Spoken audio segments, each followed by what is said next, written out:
భారతం కూడా రాయబడిన దివ్యస్థలం బదరీ దగ్గర ఉన్నది. అది గణేశాశ్రమం, వ్యాసాశ్రమం. వ్యాసుడు చాలా కాలం సరస్వతీ నదీ తీరంలో తపస్సు చేశాడు. ఆయన ఆ వేదవ్యాస మహర్షి ఒక రోజున తెల్లవారుజామున లేచి సరస్వతీ నదిలో హాయిగా స్నానం చేశాడు. ఇప్పటికి కూడా సరస్వతి పుష్కరాలకి స్నానం చేయాలంటే అక్కడికి వెడితేనే మనకి సరిగ్గా సరస్వతి ఉంటుంది. ఇంకెక్కడ మనకి సరస్వతి పూర్తిగా కనపడదు. ఆ తర్వాత కురుక్షేత్రంలో ఉన్నవి కానీ అన్నీ సంపూర్ణ సరస్వతులు కావు. సరస్వతి నది తర్వాత అంతర్వాహిని అయిపోయింది. ఒక రోజున ఆయన ప్రొద్దుటే లేచి హాయిగా స్నానం చేసి ఆ తర్వాత తన ఆశ్రమం దగ్గర కూర్చున్నాడు. ఆ పూట ఆయన జపం చేద్దామంటే జపం మీదకి దృష్టి వెళ్ళలేదు. తపస్సు చేద్దామంటే తపస్సు మీదకి దృష్టి వెళ్ళడం లేదు. ఎంత ఆలోచన చేద్దామన్నా ఎందుకు ఆయన మనస్సు ఈ ధ్యానాదుల మీదకి లగ్నం అవ్వడం లేదు. ఒక్కొక్క రోజు ఎందుకో మనం కూడా ఈ పూట మనశ్శాంతి లేదు, సుఖంగా లేదు అని అనుకుంటామే. అలాగే అంతటి వ్యాసుడు కూడా ఏమిటబ్బా ఈరోజు సూర్యోదయం నుంచి చూస్తున్నాను, లేచాను, సంధ్యావందనాదులు చేసుకున్నాను, అయినా మనస్సుకి మాత్రం శాంతి చేకూరడం లేదు. ఏదో జరిగింది ఈ పూట, నా మనస్సుకి ఎందుకు సుఖం లేదు అనుకున్నాడు ఆయన. నేను ఎన్ని పురాణాలు రాశాను, మహాభారతం అనే ఉద్గ్రంథం రాశాను. ఒకటా రెండా 1,07,000 శ్లోకాల పైబడి ఉన్న మహాభారతం అనే ఒక ఉద్గ్రంథాన్ని, ఇతిహాసాన్ని జయము అనే పేరుతో లోకానికి అందించాను. అందులో అన్ని ధర్మం, అర్థం, కామం, మోక్షం 4 ఇచ్చే విషయాలన్నీ ఉన్నాయి. ఆ పుస్తకం రాశాను. అది రాస్తే మనశ్శాంతి రావాలి కదా, అయినా పూర్తిగా మనశ్శాంతి రాలేదు. మత్స్య పురాణం, మార్కండేయ పురాణం, భవిష్య పురాణం, బ్రహ్మాండ, బ్రహ్మవైవర్త, వరాహ, వామన, వాయు, విష్ణు, అగ్ని, నారద, పద్మ, లింగ, గరుడ, కూర్మస్కాంద పురాణాలని 17 పురాణాలు అప్పటికి పూర్తయ్యాయి. ఇంకా 18వ పురాణం భాగవతం రాయలేదు. అందుకే అది అక్కడికి చెప్పకుండా మిగతా పురాణాలు రాశాను. ఇవి కాకుండా ఉప పురాణాలు రాశాను. బ్రహ్మసూత్రాలు లోకానికి ఇచ్చాను. ఏ మనిషి ఎలా ప్రవర్తించాలో, ఏ పని చేస్తే ఆత్మశాంతో అవన్నీ లోకానికి ఇచ్చాను. అనేక ఉపాసనా విధానాలు అందించాను. 10,000 మంది శిష్యుల్ని తయారు చేశాను. అందులో 4 శిష్యులు వాళ్ళు చాలా గొప్పవాళ్ళుగా పేరు తెచ్చుకున్నారు. వేదములు ఇప్పుడున్నట్టు లేవు, పూర్వకాలంలో అనంతంగా ఉండేవి, కలగాపులగం. అసలు ఎలా మొదలుపెట్టి ఎలా బయటికి రావాలో బ్రహ్మదేవుడు లాంటి వాళ్ళకి తప్ప మామూలు వాళ్ళకి తెలిసేది కాదు. ఏదో కొంతమంది ప్రజాపతుల్ని పక్కన పెడితే తక్కిన లౌకిక పండితులకి వేదములు ఒక అడవిలో ఉండేవిట. అడవిలో అడుగు పెడితే అందులోంచి బయటికి రావడం చాలా కష్టం అండి. అలా ఉండేదిట. అలాంటి పరిస్థితుల్లో వేదవ్యాసుల వారు ఏం చేశారు? విభజ్య వేదాంశ్చతురః శిష్యాన్ అధ్యాపయత్ పురా. వేదములను 4గా విభజించి జైమిని, పైలుడు, వైశంపాయనుడు, సుమంతుడు అనే 4 శిష్యులకి పంచిపెట్టాడు ఆయన. అందులో పైలుడు ఋగ్వేదం చదువుకున్నాడు, ఇచ్చాడు. అథర్వణ వేదాన్ని సుమంతుడు అనే 4వ శిష్యుడికి ఇచ్చాడు. పైలుడు, జైమిని, వైశంపాయనుడు, సుమంతుడు, నలుగురే. అందులో పైలుడు అనేవాడు ఏం చెప్పినా చాలా క్రమం తప్పకుండా మాట్లాడతాట. అసలు క్రమ పద్ధతిలో మాట్లాడటం కూడా చాలా గొప్ప విషయం. క్రమం రావాలంటే ఋగ్వేదం చదవాలి. అందుకే ఋగ్వేదం యొక్క లక్షణమే రుక్ అంటే క్రమము అని కూడా అర్థం. ఆయన ఎలా మొదలుపెట్టి చివరికి ఎలా అంతం చేయాలో తెలిసినవాడు. అడుగు పెట్టి ఇందులోంచి ఇందులోకి వెళ్ళి చివరికి ఎక్కడ మొదలు పెట్టానో మర్చిపోయే రకం కాదు. క్రమము తప్పకుండా మాట్లాడగలడు, ఋగ్వేద క్రమం ఎరిగినవాడు. ఇక జైమిని మహర్షి ఉన్నాడు. ఆయన కంఠం మహామధురం. సామవేదం చదవాలంటే కంఠం మధురంగా ఉండాలి, స్వరప్రధానం. సంగీతం సామవేదం నుంచి పుట్టిందే. అందువల్లే సామవేదాన్ని సంగీతంతో బాగా పరిశోధనాపూర్వకంగా అభ్యాసం చేసి ఉన్నటువంటి జైమినికి ఇచ్చాడు ఆయన. అందరికీ సామవేదం ఎవరంటో ఎందుకు తెలుసు? కంఠం బాగుండాలి. దానికి పద్యం చదవాలంటే కంఠం బాగుండాలి కదా. అలాగే అందులో ఉన్న మంత్రాలు చదవాలంటే స్వరం తెలిసి మధురంగా పలికేవాడికి ఇవ్వాలి. కొంతమందికి మీరు ఎంత గింజుకుని సంగీతం నేర్పిద్దామన్నా సంగీతం మీద స్పృహ అయితే ఉంటుంది కానీ వాడి కంఠం సహకరించదు. అందుకే కొంతమంది ఇన్స్ట్రుమెంట్సే వాయిస్తారు, కంఠం పనికిరాదు. కానీ జైమిని ఎలా కదట, ఏం అపూర్వ కంఠం అండి. అందుకే సామవేదము చదువుకున్న పండితులకి పూర్వకాలంలో ఆ పేరు కూడా అలా సార్థకంగా ఉండేది. వాళ్ళు కంఠమెత్తి పద్యం చదివిన, శ్లోకం చదివిన మధురం సంగీతం పలికినట్టు ఉంటుందన్నమాట. జైమిని అంత గొప్పవాడు. అందుకే జైమినికి సామవేదం ఇచ్చాడు ఆయన. యజుర్వేదం లక్షణం ఏమిటి? కొంచెం స్పష్టత కావాలి దానికి. కంఠంలో ఎక్కడ ఏ అక్షరము కూడా మింగకుండా ఇతరులకు అర్థమయ్యేలా చదివేవాడికి యజువు ఇవ్వాలి. వైశంపాయనుడనేవాడు పురాణం చెప్పిన ఘనుడైన, భారతం చెప్పినవాడు. ఆయన ఒక శ్లోకమో మంత్రమో చదివితే అతి స్పష్టంగా ఉండేదట, ఎక్కడ మింగడం ఉండదు. ఒక శ్లోకం చదివాం, నారాయణం నమస్కృత్య నరంచైవ నరోత్తమం అనగానే మీరు కూడా అది విని మాకు తేలికగా అర్థమయ్యింది శ్లోకం, ఈయన చదువుతున్న శ్లోకంలో ఉన్న అక్షరములు స్పష్టముగా వినబడుతున్నాయి అనుకుంటేనే మీరు చదవగలుగుతారు. అలాగ చదివే శక్తి వైశంపాయనుడికి ఉన్నది. ఇంకా అధర్వణ వేదంలో మంత్రశాస్త్రం ఎక్కువగా ఉంటుంది. సుమంతుడు మంత్రవేత్త, అందుకే ఆయనకి మంత్రవాది అని కూడా పేరు. అది ఆయనకిచ్చాడు. ఇక్కడికి నలుగురిని 4 వేదాల్లో పండితుల్ని చేశాడు. పైలుండు ఋగ్వేద పఠనం బుదరకనే జైమిని సామంబు చదువుచుండే యదువు వైశంపాయనాఖ్యుండు పఠించే తుది అధర్వము సుమంతుడు పఠించే అఖిల పురాణేతిహాసముల్ మా తండ్రి రోమహర్షణుడు నిరూఢిదాల్చే. ఇక ఆఖరిని ఏం చేశాడు వ్యాసుడు? 4 వేదములు నలుగురికి ఇచ్చాను, కానీ ఇక నాకు కావలసింది పురాణాలు చెప్పేవాడు ఒకడు కావాలి. పురాణములు నేను చెబితే వాటిని కంఠస్థం చేసి లోకానికి అందించే గొప్ప శిష్యుడు ఎవడా అని ఆలోచించి సూత మహర్షిని, రామహర్షణుణ్ణి పిలిచి అతనికి పురాణేతిహాసాలు ఇచ్చేశాడు. పురాణాలండి వేదాల కంటే చాలా కష్టం. ఎందుకంటే వేదములంటే అలా చదువుకుపోవడమే కదా. చక్కగా హాయిగా ఓ స్త్రీ సూక్తమో పురుష సూక్తమో ఒకసారి కంఠస్థం చేసామంటే అదే స్వరంతో ఎన్నాళ్ళైనా చెప్పచ్చు.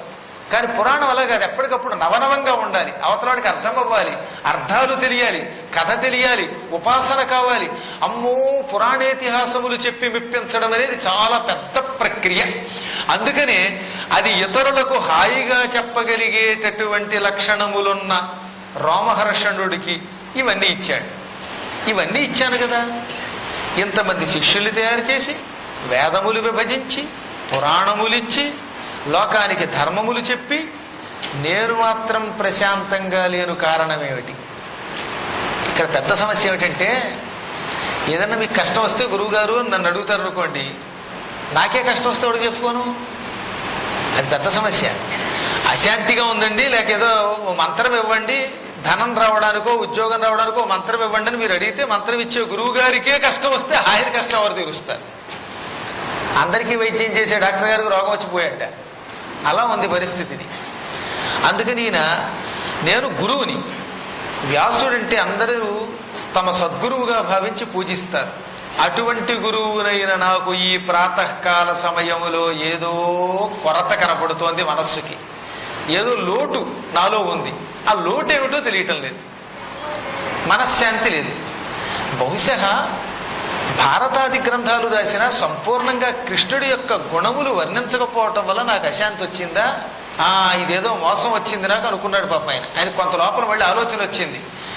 భగవత్ కథలు రాయకపోవటం, భగవంతుని లీలలు వర్ణించకపోవటం, భగవంతుని నామస్మరణ బాగా చెయ్యకపోవటం పురాణములలో లోపమే కదా. ఇలా ఆయన అనుకుంటున్న సమయంలో ఎవరికైనా కష్టం వస్తే ఆ కష్టాన్ని తొలగించి వారికి ప్రశాంతిని ఇవ్వడం కోసం భగవంతుడు ఎప్పుడూ ఏదో ఒక గురువుని పంపిస్తాడు. ఈయన సరస్వతీ తీరంలో నానా బాధ పడుతూ అశాంతిగా ఉన్న సమయంలో ఆకాశంలో ఒక మెరుపు మెరిసింది. తెల్లని కాంతి ఒకటి కనపడింది. పిండి వెన్నెల కంటే తెల్లగా ఉంది, పాల సముద్రపు నురుగ కంటే తెల్లగా ఉంది. పైనుంచి కిందకి దిగుతున్న ఆ కాంతి, ఆ స్వచ్ఛమైన తెల్లని కాంతిలో నుంచి ఒక మధురమైన నాదం వినబడింది. ఆ మధుర నాదముతో ఆ కాంతిలోంచి ఒక మహాపురుషుడు కిందకి దిగాడు. ఆ వచ్చేవాడు ఎవరో ఈ పాటికే మనకు అర్థమవుతుంది. అంత తెల్లగా ఉన్నవాడు నారదుడు మాత్రమే. శారద నేరద కోమల పారద రుచిదేహుడు అన్నారు ఆయన. శరత్కాలములో మేఘం ఎంత తెల్లగా ఉంటుందో పాదరసం ఎంత తెల్లగా ఉంటుందో, పాల నురుగు ఎంత తెల్లగా ఉంటుందో అంత తెల్లని శరీర కాంతి కలిగిన వాడు, స్వచ్ఛమైన శరీరుడు నారదుడు. సరస్వతీదేవి, ఆదిశేషుడు, నారదుడు వీళ్ళు ముగ్గురు ఒకే రంగులో ఉంటారు. ఆ నారద మహర్షి పైనుంచి కిందకి దిగుతున్నాడు. ఆయన దిగుతుంటే అలాగ ఒక పిండి దిగినట్టుందన్నమాట, వెన్నెల దిగినట్టుంది. అయితే పిండి ముద్ద అయితే మాట్లాడదు, కానీ ఈయన దగ్గర నుంచి నాదము కూడా వస్తున్నది. ఎందుకంటే పాపాలని పిండి అవతల పారేసే మధుర స్వరం ఆయన దగ్గర ఉంది కనుక. తన చేతి వల్లకీ తంత్రీ చయంబున సతత నారాయణ శబ్దమప్ప ఆనన సంభూత హరిగీతరవ సుధాధారల యోగీంద్రతతులు చొక్క కపిల జటాభార కపిల పుంజంబుచే దిశలు ప్రభాత దీధితి వహింప తను లగ్న తులసికా దామగంధంబులు గగనాంతరాళంబు క్రప్పికొనగా వచ్చెమింట నుండి వాసవీ నందను కడకు మాటలాడ కరుణతోట భద్ర విమల కీర్తి పారగుడు ఆరూఢనయ విశారదుండు నారదుండు. స్వచ్ఛమైన కీర్తి కలిగిన వాడు, నీతి శాస్త్రంలో ఆరితేరినవాడు, పండితుడు, అసలు గురు శబ్దానికి అర్హుడు నారదుడంటే. నారదుడి వంటి గురువు మరొకడు లేడు. లోకానికి సర్వకాల సర్వావస్థలలో జ్ఞానమును పంచిపెడతాడు గనక ఆయనని నారదుడు అన్నారు. నార శబ్దానికి జ్ఞానము అని ప్రధానార్థం. దా అంటే ఇచ్చుట, జ్ఞానము ఇవ్వడమే ఆయన లక్షణం కనుక ఆయనకి నారదుడని పేరు. ఆ మహాత్ముడు ఆకాశం నుంచి కిందకి వాసవి పుత్రుడితో మాట్లాడడానికి వచ్చాడు. వాసవి అంటే సత్యవతికి వాసవి అని పేరు. వసువు యొక్క కూతురు గనక వాసవి, ఆవిడ కొడుకు గనక వ్యాసుడికి వాసవి పుత్రుడని పేరు. వ్యాసునితో మాట్లాడడం కోసం, ఆయనకున్న మనశ్శాంతిని మళ్ళీ తిరిగి ఇవ్వడం కోసం, పోయిన శాంతిని ఇవ్వడానికి, అశాంతి తొలగించడానికి జ్ఞాని నారదుడు పైనుంచి కిందకి దిగాడు. ఆ దిగుతూ ఉంటే ఎలా ఉన్నది అది? ఆయన చేతిలో మహతి అని ఒక వీణ ఉంటుంది. ఆ మహతి అనే వీణ ఎప్పుడు ఆయన మోయిస్తూ ఉంటాడు. ఒక్కొక్కసారి ఆయన మోయించక్కర్లేదట, ఆయన అలా చేత్తో తాకకుండానే ఆ వీణ తనయంత తాను టింగ్ టింగ్ అని మోగుతుంది. అందుకే తమయంత తాము శృతులు మోసిడి వీణ అంటారు భాగవతంలో. సాధారణంగా వీణ ఎప్పుడు మోగుతుంది? మనం వీళ్లతో అలా మీటితే, గోటితో మీటకుండా కూడా తనంత తాను మోగే శక్తి కలిగినటువంటి వీణ.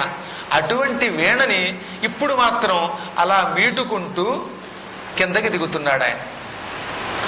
అందులోంచి ఏం మీటుతున్నాడు పోని? ఏదో టింగ్ టింగ్ సరిగమ పదనిస కాదట. ఓం నమో నారాయణాయ అనే అష్టాక్షరీ మంత్రమే వస్తున్నది. అందుకే సతత నారాయణ శబ్దమప్ప. వీణ వాయిస్తూ ఉంటే అందులోంచి శబ్దం ఎలా వస్తుంది? ఓం నమో నారాయణాయ, ఓం నమో నారాయణాయ అనే అష్టాక్షరీ మంత్రం మధురముగా వస్తున్నది. మీరు చూసారో లేదో, కొంతమంది పాడకుండా సంగీతం ద్వారా పాట ఏమిటో తెలిసేలా చేస్తారు. ఆ సంగీతం వింటే ఈ పాట ఇదండి అని చెప్పగలుగుతున్నావు లేదా? అలాగే ఈయన పైకి నోటితో అనకుండానే ఈ వీణ ద్వారా నారాయణ శబ్దాన్ని ఉచ్చరింపజేస్తున్నాడు అన్నమాట. అలా నారాయణ శబ్దాన్ని పలికిస్తూ మీటుతూ కిందకి దిగాడు ఆయన. ఇంకా నోరు విప్పితే పాటలు పాడితే ఎలా ఉంటాయి? వీణ వాయిస్తే నారాయణ, నోట్లోంచి వస్తున్నాయంటే నోట్లోంచి హరి కథలే. ఎప్పుడు చూసినా కృష్ణ ఈ లీలలు చేసావు, ఆ లీలలు చేసావు, మత్స్యావతారం ఎత్తావు, కూరమావతారం ఎత్తావు అని దశావతారాలు ప్రధానంగా పాడతాడు ఆయన. ఆయన నోటి వెంబడి శ్రీకృష్ణుని అవతారములు తప్ప మరొకటి రావు. మహాత్ములు ఎప్పుడూ కూడా పాటలు పాడతారు. ఆ పాటలు ఎటువంటి పాటలు? హరి యొక్క అవతారములు, భక్తుల యొక్క చరిత్రే పాడతారు. అందుకే ఆనన సంభూత హరిగీతరవ సుధాధారల యోగీంద్ర తతులు చొక్క అన్నారు. శ్రీకృష్ణుడి యొక్క లీలలు ఆయన పాట కింద పాడుతున్నాడు. పాడుతూ ఉంటే ఆ పాట ఎలా ఉంది? అమృతంలో ఉంది. ఆయన నోటి నుంచి గానామృతం బయటకు వచ్చింది. ఆ అమృతం తాగారు ఇలాంటి యోగులు.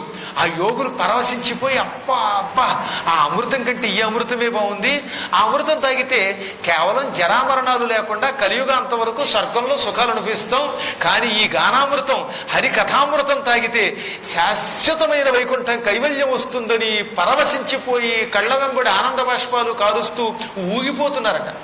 యోగులు ఊగరు, కానీ వాళ్ళు కూడా ఊగిపోయేంత మధురమైన గానం అన్నారు. జయ జగదీశ హరి అని ఆయన పాడుతూ ఉంటే ఆ హరికథామృతానికి యోగులు చొక్కారు అన్నారు. చొక్కడం అంటే ఏమిటో తెలుసా? సాధారణంగా వాడం. బాగా మైకం వచ్చినప్పుడు ఆనందంతో అలా ఊగిపోతే దానికి చొక్కుట అని పేరు అనమాట. ఆ కథ, ఆ పాట అంత మధురమై వారి మనస్సుల్ని ఆకట్టుకుని వారు స్పృహ తప్పిపోతున్నారేమో అనిపించేలా చేస్తున్నదా ఆ మాధుర్యం. ఇక ఆయనేమో తెల్లనివాడు. తల వెంట్రుకలు ఎలా ఉంటాయి? నల్లగా ఉంటాయి. ఆ నల్లని వెంట్రుకలు నూనె లేకపోవటం వల్ల కొన్ని వెంట్రుకలు ఎర్రగా చిగుళ్లలో మారిపోయాయి. కొన్ని తల వెంట్రుకలేమో నల్లగా ఉన్నాయి, అందులో నుంచి కొన్ని ఏమో బయటకు వచ్చి రోజు నూనె అయిపోతే కొంతకాలానికి ఏమవుతుందంటే తల వెంట్రుకలు ఒక రకమైన ఎరుపు వస్తాయి.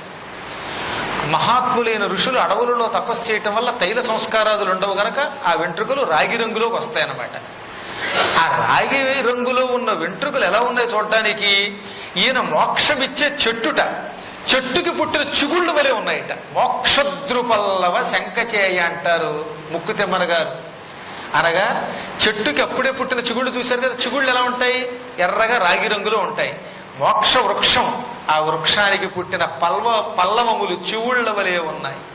అలా ఆయన ఆ జటాభారంతో కిందకి దిగాడు. మెడ నిండా తులసిమాలలు వేసుకున్నాడు. ఆ తులసిమాలలో కొన్నేమో తెలుపు, కొన్ని నలుపు, కొన్ని ఒక రకమైన ఆకుపచ్చ, కొన్ని పసుపచ్చ, రకరకాల తులసులు ఉన్నాయి. తులసుల్లో కూడా 108 తులసి దళాలు ఉన్నాయి అని మనకి బ్రహ్మవైవర్త పురాణం ద్వారా తెలుస్తోంది. ఆ తులసి దళాలు కూడా స్వర్గలోకంలో ఉన్న తులసి అయితే మరింత ఘుమఘుమ ఉంటాయి. అసలు మనకంటే ఉత్తర భారత్లో ఉన్న తులసి మొక్కల దగ్గర ఎక్కువ సువాసన ఉంటుంది. అందులో బదరీవనం దగ్గర ఉన్న తులసి మొక్కలు కొన్నింటిని చూశాను నేను. ఏమి సువాసన అండి, ఘుమఘుమఘుమలాడిపోతుంది అనమాట. ముక్కులకి ఆ తులసి దళముల నుంచి వచ్చే వాసన తగిలితే మనిషికి జీవితంలో ఆస్తమా రోగం ఉండదు. శ్లేష్మం దానంతా అదే తెగిపోతుంది. మీరు ఇప్పుడు కూడా వీలుంటే ఎప్పుడైనా బదరీ వెళ్ళినప్పుడు అక్కడ ఎత్తుగా కొండ మీద ఆంజనేయ స్వామి ఉంటాడు, ఆ పైకి ఎక్కండి. అక్కడ కొన్ని తులసి మొక్కలు ఉన్నాయి. ఆ మొక్కలు గాలి పీల్చండి, వాసన పీల్చండి. హచ్చి అని ఒక చిన్న శబ్దంతో శ్లేష్మం దిగిపోతుంది. మళ్ళీ మనకి ఏ మంచు ఏమి చేయదు అక్కడ ఉన్నంతకాలం. అంత ఆరోగ్యం ఇచ్చే తులసి ఎక్కడుందండి? రోజు తులసీదళం అందుకే నోట్లో పోసుకునేవారు పూర్వం. ప్రాణం పోయే ముందు తులసీ తీర్థం పోస్తే ఆ శ్లేష్మం తెగి వాడికి ఏమైనా మళ్ళీ స్పృహ వస్తుందని ఉద్దేశం ఒకటిని. తులసి కంఠంలో ఉన్నవాడు మాత్రం నరకమునకు పోడు. కాశీఖండంలో ఉందది. ఇన్ని కారణముల చేత తులసీ రసం నోట్లో పోస్తారు. ఆ తులసి దళాలని మాలగా గుచ్చి నారదుడు మెడలో వేసుకొస్తూ ఉంటే ఆ సువాసన దిక్కుల చివరి వరకు వ్యాపించిందట. తనులగ్న తులసికా దామ గంధంబులు గగనాంతరాళంబు గప్పి కొనక ఆకాశమంతా ఆ తులసి యొక్క పరిమళం వ్యాపించింది. ఇన్ని రకాలుగా తన సువాసనతో, గానామృతంతో, వీణానాదముతో, జడలతో, శరీర కాంతితో ఆ ప్రాంతాన్నంతా పవిత్రం చేసుకుంటూ దిగాడు. అంటే మహాత్ములు దిగితే దాని వెనకాతల ఎంత ఆహ్లాదకర వాతావరణం ఉంటుంది. ఆయన రావడంతో సంభ్రమముతో, ఆశ్చర్యంతో, భక్తితో చకితుడై లేచి నిలబడి వ్యాసుడు ఆయనకు ఆసనం ఇచ్చాడు. ముందెప్పుడు రాగానే ఆసనం మీద కూర్చోబెట్టాలి. ఆ తర్వాత కాళ్ళు కడిగాడు, ఆ నీళ్లు నెత్తి మీద చల్లుకున్నాడు. మహాత్మా నీ పాదోదకం గంగా అని శిరస్సును చల్లుకున్నాడు. పాదాల మీద పుష్పాలు పెట్టాడు, చేతులు కడిగాడు, త్రాగేందుకు అర్ఘ్యం ఇచ్చాడు. అన్నీ ఇచ్చి గురువుని ఎంత భక్తితో పూజించాలో అంత భక్తితో పూజించాడు. నారదుడు కూడా విష్ణువు యొక్క అవతారంలో ఒకడు సుమా. అందువల్ల అంత భక్తిగా విష్ణువుని పూజించినట్టు పూజించాడు. అసలు నిజం చెప్పాలంటే భగవంతుణ్ణి పూజించడం కంటే భగవద్భక్తుణ్ణి, ఒక భాగవతుణ్ణి పూజిస్తే ఆయన చాలా సంతోషిస్తాడు. కృష్ణుడు కుచేలుని పూజించలేదు. అలాగే ఇవాళ వేదవ్యాసుల వారు మహాత్ముణ్ణి, నారదుణ్ణి, గురువుని భక్తితో పూజించాడు. ఆ తర్వాత ఆయన అనుజ్ఞ తీసుకుని ఎదురుగుండా కూర్చున్నాడు. నారదుడు మెల్లిగా వీణ మీటుకుంటూ ఏమీ ఎరగనట్లుగా, అన్ని ఎరిగి కూడా ఏమి ఎరగనట్టుంటారు మహాత్ములు. మెల్లిగా అడిగట, వ్యాస, నా ఎదురుగుండానే కూర్చున్నావు, అయినా నీ మనస్సులో లేనట్టు అనిపిస్తున్నది. ఒక్కొక్కప్పుడు ఎదురుగుండా కూర్చున్నవాడు అన్యమనస్కంగా ఉన్నట్టు మనకు అర్థమవుతున్నాడు. అంటే మన దగ్గరే ఉంటాడు, మనతో మాట్లాడుతూనే ఉంటాడు, వాడి మనస్సు ఎక్కడ ఉండదు. అది నారదునికి తెలియదా? అసలు అందుకే ఆయన వచ్చాడు. అయినా ఏమి ఎరగనట్టుగా, వ్యాస, నా అంతటి వాడు ఎదురుగుండా ఉన్నా నా ఎదురుగుండా ఉన్నట్టే ప్రవర్తించకుండా ఎక్కడో ఉన్నట్టుగా ఉంది నీ మనస్సు. ఏదో అశాంతి కనపడుతోంది, ముఖం చూస్తే తెలుస్తోంది నీకు కొంచెం బాధ ఉన్నట్లుగా. మనస్సుకి శాంతి లేకపోతే ముఖంలో అశాంతి చూచేవారికి తెలిసిపోతుంది.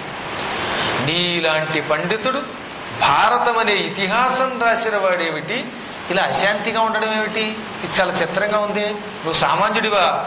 ధాతవు భారత శృతి విధాతవు వేద పదార్థ జాల విజ్ఞాతవు కామ ముఖ్య రిపు షట్క విజేతవు యోగి ముఖ్య నిర్ణేతవు. నువ్వు సామాన్యుడివా?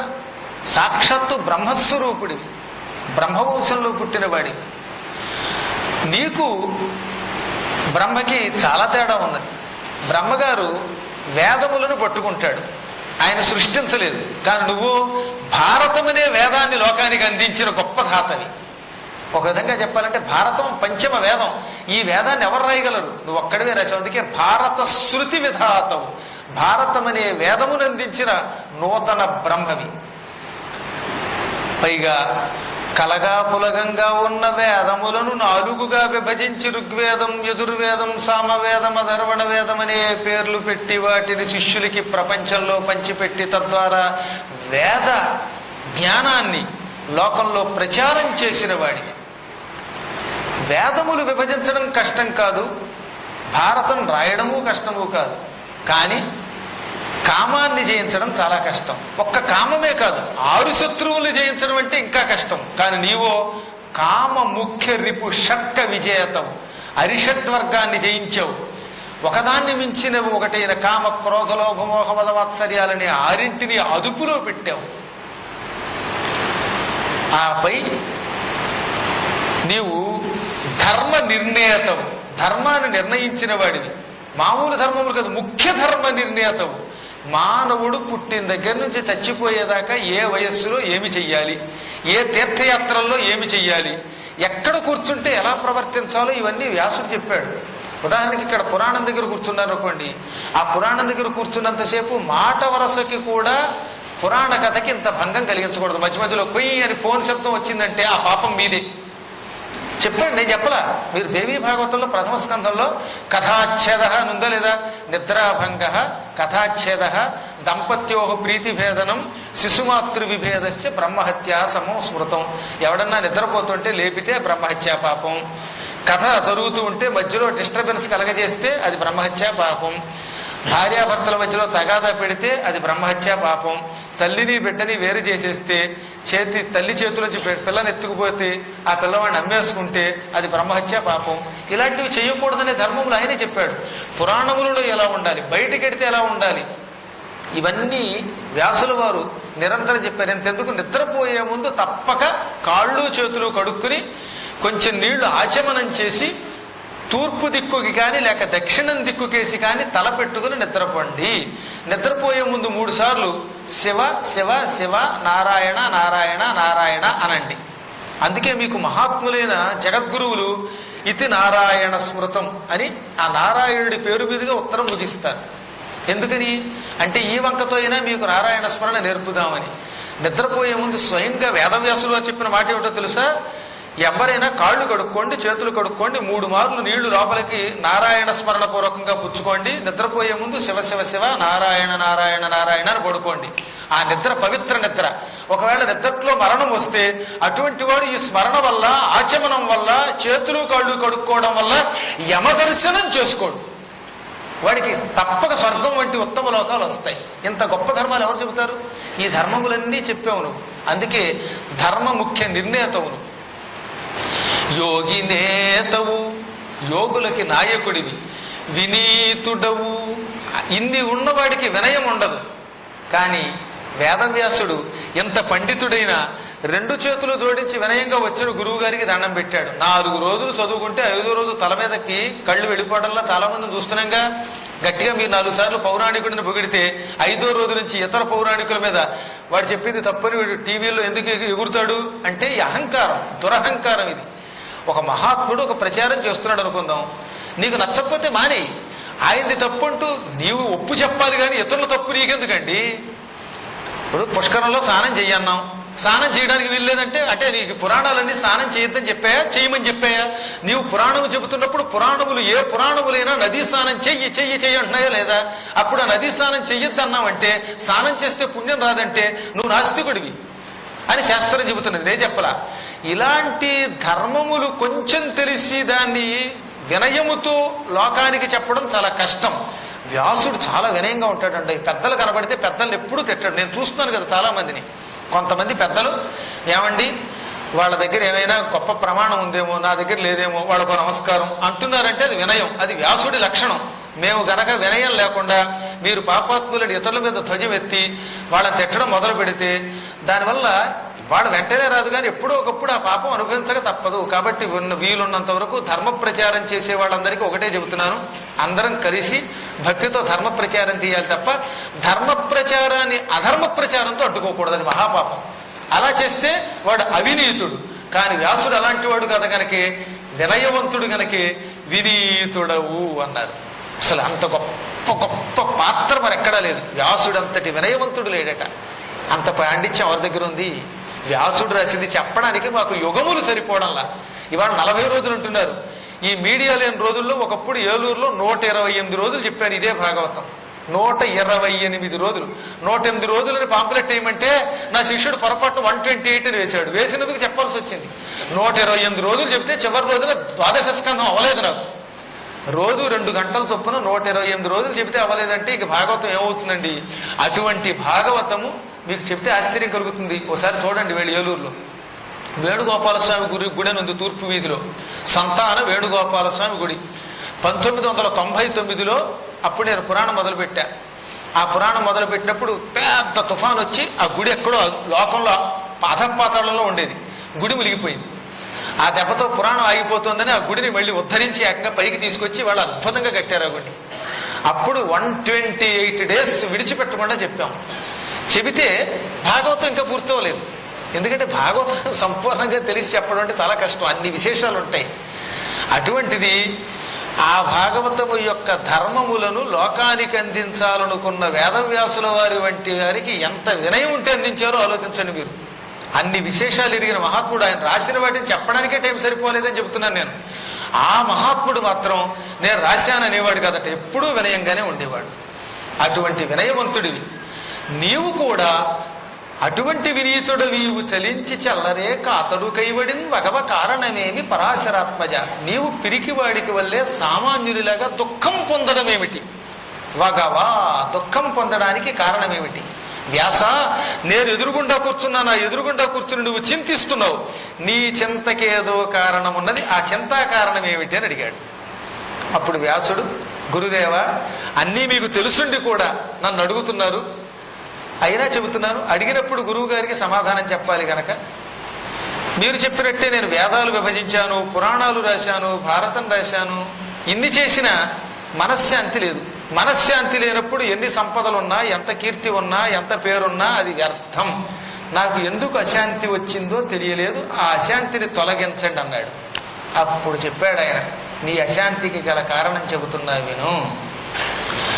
అంచితమైన ధర్మచయమంతయు చెప్పితివి, అందులోన ఇంచుకగాని విష్ణు కథలేర్పడ తెల్పవు, ధర్మముల్ ప్రపంచించిన మెచ్చునే గుణ విశేషములెన్నినగాక, నీకు ఈ కొంచెము వచ్చుటల్ల హరి కోరి నృత్యంపమి ఆర్యపూజిత. నువ్వు ధర్మం చెప్పావు లోకానికి, ఎవరు ఎలా పడుకోవాలి, ఎలా లేవాలి, కాళ్ళు ఎలా కడుక్కోవాలి, నిద్ర ఎలా పోవాలి, అన్నం ఎలా తినాలి అని చెప్పాడు ఆయన. ఎట్టి పరిస్థితుల్లో పశ్చిమం కేసి ఉత్తరం కేసి తలపెట్టి పడుకోవద్దన్నాడు. అదో గొప్ప ధర్మం. నరుడు ఉత్తర పశ్చిమముల శరముగా నిద్రించుటెగ్గు చేయు కుమారా. పడమర దిక్కుగా ఉత్తరం దిక్కుగా తలపెట్టి నిద్రపోతే వాడు క్రమంగా బుద్ధిహీనుడు దరిద్రుడు అవుతాడు. ఇలాంటి ధర్మములు ఎన్నో చెప్పావు. భార్యాభర్తలు ఎలా కలిసి ఉండాలో చెప్పావు. కానీ ఈ ధర్మములన్నీ చెప్పినంత మాత్రం చేత భగవంతుడు మెచ్చుకోడు. ధర్మం అవసరమే. ఆ ధర్మంతో పాటు అశాంతి తొలగాలంటే హరి యొక్క లీలలను వర్ణించాలి, గుణములను వర్ణించాలి, భక్తుల కథలను రాయాలి. నువ్వు భారతంలో కృష్ణుడు కూడా ఉన్నాడు కాబట్టి కృష్ణుడికి సంబంధించి రాశావు గాని ఎక్కడైనా కృష్ణుడు అవతారం గురించి చెప్పావా? ఆయన భక్తుల చరిత్రలు చెప్పావా? లీలలు వర్ణించావా? ధర్మములు ఎన్ని ప్రపంచించినా తన లీలలు రాయకపోతే, తన భక్తుల యొక్క కథలు రాయకపోతే పరమాత్ముడు సంపూర్ణంగా అనుగ్రహించడు. అనుగ్రహం లేకపోతే నీకు ఈ కొరత వస్తుంది, అశాంతి వస్తుంది. నీకు అశాంతి రావడానికి మూల కారణం హరికథలు పూర్తిగా రాయకపోవడం. కేవల ధర్మములు ఉపయోగం లేదు. ధర్మములు కొంతవరకే ఉపయోగపడతాయి. ధర్మములు సంపదల వరకే ఉపయోగపడతాయి. నీకు శాశ్వత కైవల్యం, మనశ్శాంతి లభించాలంటే శ్రీకృష్ణ లీలామృతాన్ని లోకానికి రాసి అందించాలి. అసలు పుస్తకం అంటే ఏమిటి? చాలా మంది పుస్తకాలు రాస్తున్నావి. ఇవన్నీ పుస్తకాలు అంటే పుస్తకాలు కదట. హరినామస్తుతి చేయు కావ్యము సువర్ణాంభోజ హంసావళి సురుచిభ్రాజితమైన మానస సరస్ఫూర్తిన్ వెలుంగొందు శ్రీహరి నామస్తుతి లేని కావ్యము విచిత్రార్థాన్వితం వయ్యు శ్రీకరమై ఉండద యోగ్య దుర్మలినవత్కాకోలగర్తాకృతిన్. హరినామస్మరణ ఉన్న పుస్తకము నిజమైన పుస్తకం. కైలాస పర్వతంలో మానసము అని పేరు కలిగిన ఒక సరోవరం ఉంది కదా. ఈ మానస సరోవరంలో బంగారపు తామర పువ్వులు ఉంటాయి. బంగారపు రంగులో ఉన్న తామర పువ్వులు. ఈ తామర పువ్వుల మీద చేరి హంసలు చక్కగా కిలకిలారావాలు చేస్తూ ఆ తూడులు తింటాయి. హంసలతో, తామర పువ్వులతో, స్వచ్ఛమైన నీటితో ఉండే మానస సరోవరం ఎటువంటిదో శ్రీ మహావిష్ణువు యొక్క లీలలున్న పుస్తకం అటువంటిది. ఇప్పుడు భాగవతం అనే దాంట్లో శ్రీకృష్ణ లీలలు ఉన్నాయి కదా, హరి యొక్క అవతారాలు ఉన్నాయి కదా. ఆ హరి అవతారములు గుణ విశేషములతో ఉన్న ఈ గ్రంథము స్వచ్ఛమైన నీటితో, బంగారు తామరలతో, హంసలతో ఉన్న మానస సరోవరం వంటిది. అదే హరిస్మరణ లేదనుకుందాం. అప్పుడు ఆ పుస్తకము చాలా డిటెక్టివ్ కథలు ఉంటాయి. అర్ధరాత్రి, అమావాస్య, కాకులు కావు ఉన్నాయి, గొడ్ల గోపలు గోము అన్నాయి. అప్పుడు తెరుచుకుంది తలుపు. ఏమిటి పుస్తకాల వల్ల ఉపయోగం ఉంది? ఇదిగో ఈ పుస్తకాలు ఎటువంటివో చెప్పాడు. ఇందులో మంచి సస్పెన్స్ ఉంటుంది, కథ చాలా బాగుంటుంది. కానట హరినామస్తుతి లేని కావ్యం ఉందే, అది ఎన్ని అర్థములతో, ఎన్ని కథలతో, ఎన్ని విచిత్ర అలంకారాలతో ఉన్నప్పటికీ, అందుకే విచిత్ర అర్థాన్వితం వయ్యు శ్రీకరమై ఉండదు, పవిత్రం కాదది. ఆ కథలు నీకు శాంతి ఇవ్వవు, మోక్షం ఇవ్వవు. అందుకే డిటెక్టివ్ నవల్స్ అయితే రోగాలు వస్తాయి. రాత్రిపూట ఇంటికి వెళ్ళి సీరియల్స్ చూస్తే కొద్ది రోజులకి సీరియల్గా రోగాలు వస్తాయి. అదే ఈ కథ వినండి, ఆరోగ్యం. మానస సరోవరం ఇది. రెండోది ఏం చెప్పారు? హరిస్మరణ లేని కథలు అయోగ్య దుర్మలినవత్కాకోలగర్తాకృతిన్, పనికి మాలిన మురికి నీటితో కూడిన గుంట వంటిది. ఓ చోట గుంట ఉంది, వర్షం కురిసింది, ఆ వర్షం వల్ల గుంటంతా నీటితో నిండింది. క్రమంగా నీరేమవుతుంది, కొంతకాలానికి మురికెక్కి అందులో పచ్చని పసరు చేరి కాకులు తిరుగుతాయి. అందులో కాకులు తిరిగి అంటే దరిద్రపు నాచు నాక్కుంటూ బతుకుతాయి. ఆ కాకులతో, వంత కాకులతో, నీటి కాకులతో, మురికి నీటితో, అసహ్యంగా ఉన్న విషంతో కూడిన నీటి వంటి మురికి నీటి గుంట హరిస్మరణ లేని కథ. అదే హరిస్మరణ ఉన్నదో అది మానస సరోవరం.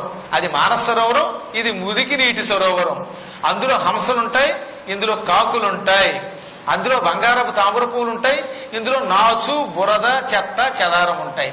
కాబట్టి హరిస్మరణ ఉన్న కథలు రాయడం అని హరిస్మరణ లేని మురికి నీటి గుంటల జోలికి ఎందుకు వెళ్ళడం? అదే నీకు కొరత రావడానికి మూల కారణం. కావ్యం యొక్క నిర్వచనం ఇది.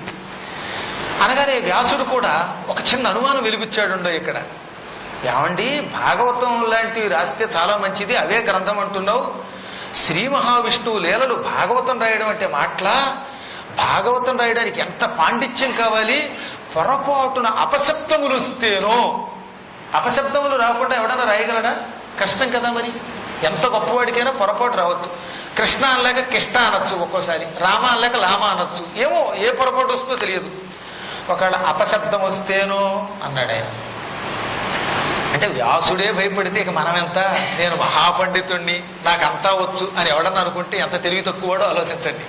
వ్యాసుడు కూడా అపశబ్దములు వస్తే ఎలాగా అన్నాడే. అప్పుడు నారదుడు ఏమన్నాడో తెలుసా? అపశబ్దంబుల గూడియున్ హరిచరిత్రలాపముల్ సర్వపాప పరిత్యాగము చేయు కావున హరిన్ భావింపుచున్ పాడుచున్ తపముల్ చేయుచు జపముల్ చేయుచు వీనులన్ వినుచు అశ్రాంతంబు చింతింపుచున్ తపసుల్ సాధులు ధన్యులౌదురు గదా. తత్వజ్ఞ చింతింపుమా. వ్యాస మహర్షి అపశబ్దాలు వస్తే మాత్రం పురాణమే కదయ్యా. నీ భక్తి కావాలి కానీ భగవంతుడికి భాష కావాలా? అపశబ్దాలు ఒకవేళ వచ్చినా హరిచరిత్ర చెప్పడము రాయడము మానవుల్ని తరింపచేస్తుంది. అంటే అందులో ఆయనకి ఒకవేళ దోషం వచ్చినా ఆ దోషానికి బాధపడ్డం పట్టించుకోడు. నా కథ రాశాడు చాలు అని అనుగ్రహిస్తాడు. గోవిందా లేక గోవిందా అంటలే చాలా మంది, నిజానికి గోవిందా అనాలి. అయినా సరే ఏడుకొండల వాడ వెంకటరమణ గోవిందా గోవిందా అంటే నాకు చెవులకు ఒక్కోసారి కర్ణకఠోరంగా వినబడేది.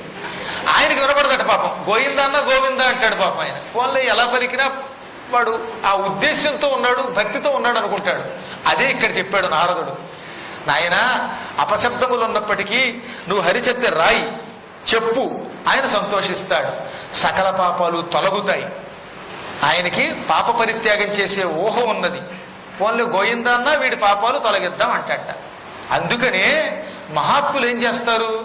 హరి యొక్క కథలు చెబుతారు, హరినామస్మరణ చేస్తారు, జపం చేస్తారు, నిరంతరం లోపల ఆయన్ని తలుచుకుంటారు.